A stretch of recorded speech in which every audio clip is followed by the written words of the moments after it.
અમદાવાદમાં વધુ એકવાર બેદરકારી ભર્યા ડ્રાઇવિંગનો કિસ્સો સામે આવ્યો છે. આપ જોઈ રહ્યા છો પારંગત ન્યૂઝ. એક નજર આપના મુખ્ય સમાચાર પર. અમદાવાદમાં વધુ એકવાર બેદરકારી ભર્યા ડ્રાઇવિંગનો કિસ્સો સામે આવ્યો છે, જેમાં ચંદ્રભાગ બ્રિજ પાસે પૂરપાટ ઝડપે દોડી રહેલી કાર બેકાબૂ બનતા સીધી કેનાલમાં ખાબકી ગઈ હતી. મળતી માહિતી અનુસાર નવરંગપુરા વિસ્તારમાં રહેલા વિશાલ શાહ નામના યુવક પોતાની કાર લઈને પૂરપાટ ઝડપે ચંદ્રભાગ બ્રિજ પાસેથી પસાર થઈ રહ્યો હતો. ત્યારે બ્રિજ પરથી રસ્તો પૂરો થઈ જતા કાર સીધી બ્રિજ પરથી નીચે કેનાલમાં ખાબકી ગઈ હતી.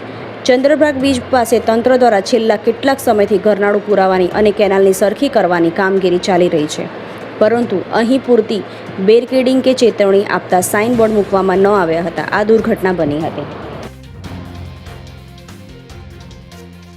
અકસ્માતનો જોરદાર અવાજ આવતા જ આસપાસના લોકો એકઠા થઈ ગયા હતા અને ઘટનાની જાણ થતાં જ રાણીપ પોલીસ અને ટ્રાફિક પોલીસનો કાફલો તાત્કાલિક સ્થળ પર દોડી આવ્યો હતો.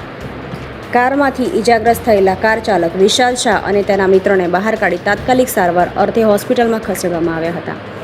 તેમજ કારની ભારે જહેમત બાદ ક્રેનની મદદથી બહાર કાઢવામાં આવી હતી. હાલ બી ડિવિઝન ટ્રાફિક પોલીસે પૂરઝડપે અને ગફલતભરી રીતે વાહન ચલાવવા બદલ કાર ચાલક સામે ગુનો દાખલ કરી આગળની તપાસ શરૂ કરી છે.